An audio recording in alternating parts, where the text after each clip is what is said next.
ರಾಜನ ಪ್ರಜೆಗಳ ಸೌಖ್ಯವೇ? ನೀವು ಸೌಖ್ಯವಾಗಿಯೇ ಇರುತ್ತೀರಿ ಬಿಡಿ. ಈ ರೀತಿ ಹಗಲು ರಾತ್ರಿ ಕಣ್ಣಲ್ಲಿ ಕಣ್ಣಿಟ್ಟುಕೊಂಡು ನಿಮ್ಮ ಸೇವೆಯನ್ನು ನಾನು ಮಾಡುತ್ತಿದ್ದೇನೆ ಅಂದ ಮೇಲೆ ನೀವು ಸೌಖ್ಯವಾಗಿಯೇ ಇರುತ್ತೀರಿ. ಅದರಲ್ಲೂ ನಿಮ್ಮ ಹಸನ್ಮುಖಿಯಾದ ಮುಖವನ್ನು ನೋಡಿದರೆ ಮನೆಯಿಂದ 2 ಹಂಡೆಯಷ್ಟು ಅನ್ನವನ್ನು ಉಂಡು ಅಷ್ಟೇ ಪಾಯಸವನ್ನೂ ಕೂಡ ಸೇವಿಸಿ ಬಂದ ಹಾಗೆ ಕಾಣುತ್ತದೆ. ಅದರಲ್ಲೂ ಈ ಕಡೆ ನಿಂತಹ ಬಾಲಕರು ರಾಣಿಯರ ನರ್ತನವನ್ನು ನೋಡಿ ಈಗಲೂ ಜೊಲ್ಲು ಸುರಿಸುತ್ತಲೇ ನಿಂತಿದ್ದಾರೆ. ಸೂರ್ಯೋದಯ ಆಗುವವರೆಗೂ ಈ ಜೊಲ್ಲು ಒರೆಸಿಕೊಳ್ಳುತ್ತಲೇ ಇರಬೇಕು ಅನಿಸುತ್ತದೆ. ಅದಲ್ಲದೆ ಅಲ್ಲೊಬ್ಬ ಬಾಲಕ ನನ್ನ ಕತ್ತಿಯನ್ನೇ ದುರುಗುಟ್ಟಿ ನೋಡುತ್ತಿದ್ದಾನೆ. ಅವನಿಗೂ ನನ್ನ ಕತ್ತಿಯ ಪೆಟ್ಟು ಬೇಕು ಅಂತ ನಾನು ಯಾರು ಅಂತ ತಿಳಿಯುತ್ತೆ? ನಾನು ಸಾಧಾರಣ ಮನುಷ್ಯನಲ್ಲ. ಕೈಯಲ್ಲಿ ಹಿಡಿತವಾದ ಕತ್ತಿಯನ್ನು ನೋಡಿ ವೇಷಭೂಷಣ ನೋಡಿದ್ರೆ ಗೊತ್ತಾಗಬೇಕು ನಿಮಗೆ ಯಾರು ಅಂತ ಹೇಳಿ. ನಾನು ಯಾರು? ಈ ಆಸ್ಥಾನದ ರಾಜ, ರಾಜಕುಮಾರ. ಅವರ ಕೈಯಲ್ಲಿ ಕೆಲಸ ಮಾಡುವ ದ್ವಾರಪಾಲಕ. ರಾಜನಾಗುವ ಆಸೆ. ಈ ಜೀವಕ್ಕೆ ಹೇಗೆ ರಾಜನಾಗಲಿ? ನನ್ನ ಗೋಳು ಕೇಳುವರು ಯಾರು?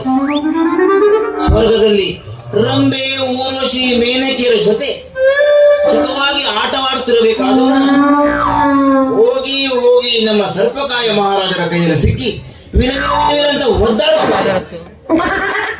ಸಿಟ್ಟು ಬರುತ್ತದೆ, ಅಷ್ಟೇ ಕೆಮ್ಮು ಬರುತ್ತದೆ.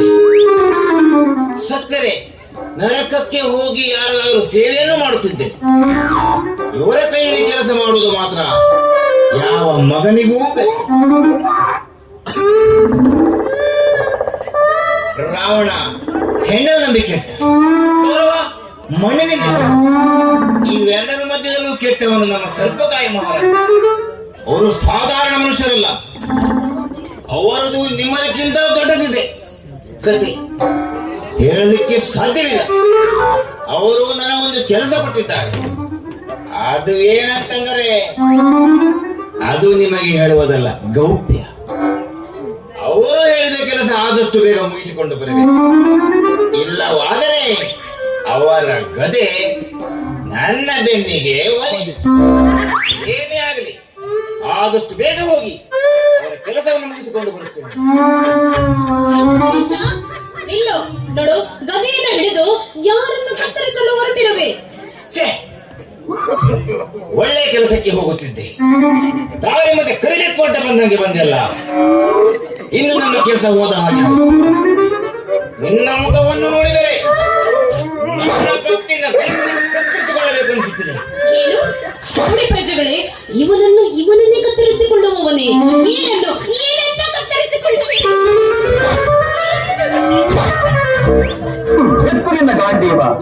ಈಗ ಎತ್ತಲಿಕ್ಕೆ ಸಮಯವಿಲ್ಲ. ಏನನ್ನು ಕತ್ತರಿಸಿಕೊಳ್ಳುತ್ತೇನೆ ಎಂದು ನಾನು. ನೋಡು ಗಣೇಶ, ನೋಡು, ಕರಿಬೇಕು ಎಂದು ನನ್ನನ್ನು ಅಪಹಾಸ್ಯ ಮಾಡಬೇಡ.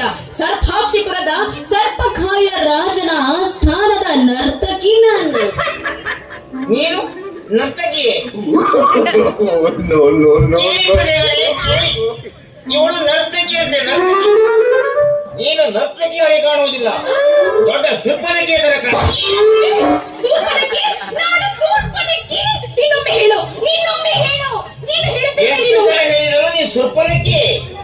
ಸೂರ್ಪನಕ್ಕಿ. ನೋಡು, ಎಂತೆಂತ ದೊಡ್ಡ ಮಹಾರಾಜರಿಗೆ ನನ್ನ ಮನಸ್ಸನ್ನು ಕೊಟ್ಟಿರುವೆ. ಆ ತರದ್ರಲ್ಲಿ ನೀನು ನನ್ನ ಸೂರ್ಪನಕ್ಕಿ ಎಂದು ಅಪಹಾಸ್ಯ ಮಾಡುತ್ತಿರುವೆಯೇ? ಎಷ್ಟು ಸೊಪ್ಪು ನಿನಗೆ!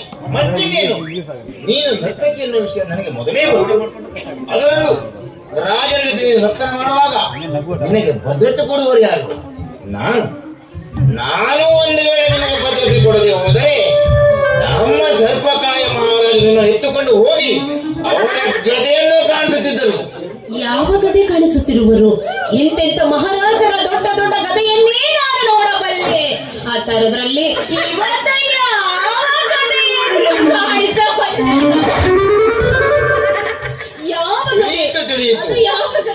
ನಿಮ್ಮ ಮೂರ್ತಿ ಚಿಕ್ಕದಾದರೂ ಕೀರ್ತಿ ಬಹಳ ದೊಡ್ಡದಿದೆ ಅಂತ ಹೇಳಿ ನೀವು ಎಷ್ಟೋ ಮಹಾರಾಜರ ಕಥೆಯನ್ನು ನೋಡುವಿರಿ, ನಮ್ಮ ಮಹಾರಾಜರ ಕಥೆ ನೋಡುವುದು ಬಹಳ ಅವರ ಕೈಯಲ್ಲಿರುವ ಕಥೆ ಹೇಳಿದ್ದು ನಾನು. ಓಹೋ, ಹೀಗಂದರೆ ನೋಡು, ಇಷ್ಟು ಕಾಲ ನೀನು ಮಹಾರಾಜನ ಆಸ್ಥಾನದಲ್ಲಿ ಬಾಗಿಲಲ್ಲಿ ಈ ರೀತಿ ಕತ್ತಿಯನ್ನು ಹಿಡಿದು ಕೆಲಸ ಮಾಡುತ್ತಿರುವೆ. ಆದಷ್ಟು ಬೇಗ ನಮ್ಮ ರಾಜನ ಆಸ್ಥಾನದಲ್ಲಿ ಬಂದರೆ ಬಣ್ಣ ಬಣ್ಣದ ಸುಖಿಯರಿದ್ದಾರೆ, ನೀನೇನಾದರೂ ನೋಡಿದರೆ ಮುಚ್ಚು ಬಾಯಿ.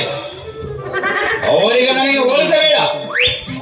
ಅವರನ್ನು ನೋಡಿ ಎಷ್ಟೋ ಸಖಿಯರು ಓಡುತ್ತಿದ್ದಾರೆ. ಅವರನ್ನು ನೋಡಿ ಸಖಿಯರು ಓಡಿ ಹೋಗಿದ್ದಾರೆ. ಏಕೆ ಓಡಿ ಹೋಗಿದ್ದಾರೆ? ಏಕೆಂದರೆ ನಮ್ಮ ಸರ್ಪಕಾಯರ ಮಹಾರಾಜರ ಹೊಡೆತವೇ ಹಾಗೆ. ಅವರಿಗೆ ಸಿಟ್ಟು ಬಂತಂದರೆ ಅವರ ಸಂಪಡೆ ಅವರ ಮಾತು ಕೇಳುವುದಿಲ್ಲ. ಹೌದು ಹೌದು ಹೌದು, ರಾಜರ ಸರ್ಪದಿಂದ ನಾನು ಪಾರಾಗಲೇಬೇಕು, ಇಲ್ಲವಾದರೆ ಅವರು ನನ್ನನ್ನು ಮೆಟ್ಟಿ ಬಿಡುತ್ತಾರೆ. ಆದಷ್ಟು ಬೇಗ ನಾವಿಬ್ಬರು ಏಕೆ ವಿವಾಹವಾಗಬಾರದು? ಮುಚ್ಚು ಬಾಯಿ. ನನಗೆ ನಿನಗೆ ಸಂಬಂಧದ ವಿಷಯ ಅವರಿಗೆ ಗೊತ್ತಾಗಿಬಿಟ್ಟರೆ ನಮ್ಮನ್ನು ಗಡಿಪಾರು ಮಾಡಿಬಿಡುತ್ತಾರೆ. ಅದರಲ್ಲೇ ಮತ್ತೆ ನಿನ್ನ ಎರಡನ್ನು ಕತ್ತರಿಸಿಬಿಡುತ್ತಾರೆ ಅವರು. ನೀನು ನನ್ನನ್ನು ಎರಡನ್ನು ಕತ್ತರಿಸುವರೆ? ಕತ್ತರಿಸುವರು? ಅಯ್ಯೋ, ಏನನ್ನು ಕತ್ತರಿಸುವರು? ಹೆದರಬೇಡ, ಕೈ ತೆಗಿ. ಅದನ್ನು ಕತ್ತರಿಸುವುದಿಲ್ಲ, ಅವರಿಗೆ ಕೈಗಳನ್ನು ಕತ್ತರಿಸುತ್ತಾರೆ. ಅಂದರೆ ಮಹಾರಾಜರು ನನ್ನ ಕೈಗಳನ್ನು ಕತ್ತರಿಸಿದ್ದಾರೆ. ನೋಡು ಮನುಷ್ಯ, ಮಹಾರಾಜರ ಜೊತೆ ಹಗಲು ರಾತ್ರಿ ಮಾಡಿ ಮಾಡಿ ಸಾಕಾಗಿ ಹೋಗಿ, ಹಗಲು ರಾತ್ರಿ ಮಾಡಿ ಮಾಡಿ ನಮ್ಮ ರಾಜರ ಜೊತೆ ಹಗಲು ರಾತ್ರಿ ಏನು ಮಾಡಿದೆ? ಈ ಶಬ್ದದಲ್ಲಿ ಕೇಳು. ಮನುಷ್ಯ, ನಾನೇನು ಹೇಳುತ್ತಿರುವೆ, ನೀನೇನು ತಿಳಿದುಕೊಳ್ಳುವೆ. ಅಂದರೆ ಅವರ ಆಸ್ಥಾನದಲ್ಲಿ ನರ್ತನ ಮಾಡಿ ಮಾಡಿ ಸಾಕಾಗಿ ಹೋಗಿದೆ. ಅದಕ್ಕೆ ಆದಷ್ಟು ಬೇಗ ನಾವಿಬ್ಬರು ಗಂಧರ್ವ ವಿವಾಹವಾಗಿ ಯಾಕೆ ಸಂಸಾರವನ್ನು ಮಾಡಬಾರದು? ತಡ್ಕೋ. ನಾವಿಬ್ಬರು ಮದುವೆ ಅಷ್ಟೊಂದು ಸುಲಭವಾದ ಮಾತಲ್ಲ. ಏಕೆ? ಹೇಳುವುದಕ್ಕೂ ಕೇಳುವುದಕ್ಕೂ ಇದು ಸಮಯವಲ್ಲ. ನಾವೇನಾದ್ರೂ ಮದುವೆಯಾಗಿಬಿಟ್ಟರೆ ಅವರು ನಮ್ಮನ್ನು ಗಡಿಪಾರು ಮಾಡಿಬಿಡುತ್ತಾರೆ. ಅದಕ್ಕೆ ನಾವು ಉಪಾಯ ಮಾಡಿ ಹೊಡೆಯಬೇಕು. ಹೌದು ಹೌದು ಹೌದು ಹೌದು, ಇದಕ್ಕೆ ನಾವು ಉಪಯೋಗ ಮಾಡಿ. ಏಕೆ ಮನುಷ್ಯ, ಏನಾಯಿತು? ಮೇಲೆ ಇಡು. ನಿನ್ನ ಕತ್ತಿ ನಿನ್ನ ಮಾತು ಕೇಳುತ್ತಿಲ್ಲವೇ? ಕತ್ತಿ ನಮ್ಮ ಕತ್ತಿ ಮೇಲೆ ಬಿದ್ದರೆ ತಪ್ಪಿಸಿಕೊಂಡರೆ ಸಾಕು, ಇನ್ನೂ ಹೊಡೆಯುವುದು ಬಿಡಲಿಲ್ಲವೇ?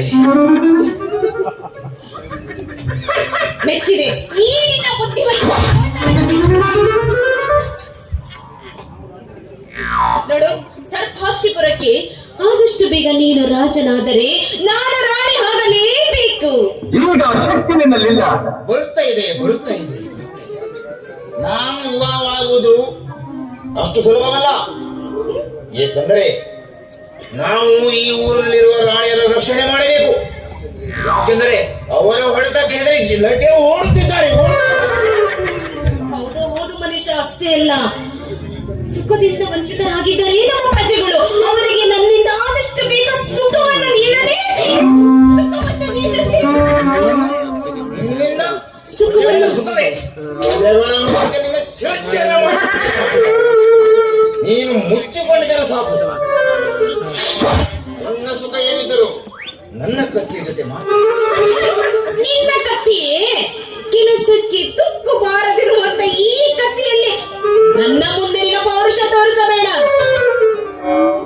ನನ್ನ ಪೌರುಷಕ್ಕೆ ಒಲ್ಲವೇ? ಮತ್ತಿನ್ನೇನು, ಹಗಲು ರಾತ್ರಿ ನನ್ನನ್ನು ನರ್ತನ ಮಾಡಿಸುತ್ತಿರುವರು ಸರ್ಪಕಾಯ ಮಹಾರಾಜರು. ಅವರ ಆಸ್ಥಾನದಲ್ಲಿ ಖಡ್ಗವನ್ನು ಹಿಡಿದು ಜೊಲ್ಲು ಸುರಿಸುತ್ತ ನಿಂತಿರುವನು ನೀನು. ಸುರಿಸುವುದಲ್ಲ, ರಾಜ ಮತ್ತು ನಿನ್ನ ನಮ್ಮ ಮಧ್ಯ ಹೊಡೆಯಬೇಕು ಅಂತ ಕೋಪ ಮಾಡಿಕೊಳ್ಳಬೇಡ. ನೋಡು, ಯಾವತ್ತಿದ್ದರೂ ನನ್ನ ಕಡೆ. ಏಕೆ, ಏನಾಗುತ್ತಿದೆ? ನೋಡು ನೋಡು, ನಮಗಿರೋ ವಿಷಯ ಒಂದೇ. ಏನದು? ನೀವು ಆದಷ್ಟು ಹುಷಾರಿಯಾಗಿರಬೇಕು. ಏಕೆ? ನಮ್ಮ ಆಸ್ಥಾನದಲ್ಲಿ ಒಬ್ಬ ವಿದ್ರೋಹ ಬಂದಿದ್ದಾನೆ, ಭೂತ. ಅವನು ಭೂತವಾಗುವ ಬದಲು ಭೂತವಾಗಿದ್ದರೆ ಒಳ್ಳೆಯದು. ನೋಡು ಮನುಷ್ಯ, ಸ್ವಲ್ಪ ಕಾಳಜಿಯಿಂದ ಇರು. ನೀನೇನು ಭಯಪಡ, ಬೆಂಕಿ ಹಚ್ಚುವ ಕೆಲಸ. ನೀನೇನು ಭಯಪಡಬೇಡ. ಅವನು ಏನಾದ್ರು ನಮ್ಮಿಬ್ಬರ ಮಧ್ಯೆ ಬಂದರೆ ನಿನ್ನ ಕತ್ತಿಯಿಂದ ಅವರ ಶಿರ ನಿಧಾನವಾಗಿ ತೆಗಿ. ಬೇರೆ ಏನಾದ್ರು ಕತ್ತರಿಸಿಕೊಳ್ಳುವೆಯಾ? ಇದು ಹೊರಗಡೆ ಕತ್ತೆ. ಈ ಕತ್ತಿಯಿಂದ ನೀನು ಹೇಳಿದಾಗೆ ಮಾಡ್ತೇನೆ. ಹಾಗಿದ್ದರೆ ಆದಷ್ಟು ಬೇಗ ನಾವಿಬ್ಬರು ಸ್ವಲ್ಪ ದೂರ ಸರಿ, ನಮ್ಮ ಕತ್ತಿ ನಿಮಗೆ ತಾಗುತ್ತಿದೆ. ನಾವಿಬ್ಬರು ಆದಷ್ಟು ಬೇಗ ಮದುವೆ ಆಗೋಣ. ಆದಷ್ಟು ಬೇಗ ಆಗೋಣವೇ? ಹಾಗಿದ್ದರೆ ರಾಜನ ಮುಂದೆ ಮಾಡಿ ದರ್ಶನವನ್ನ ನನ್ನ ಮುಂದೆ ಮಾಡಿ ಕಾಣಿಸಿ. ಹಾಗಲಿ ಬಾ ನನ್ನ ಪ್ರಿಯಕರ.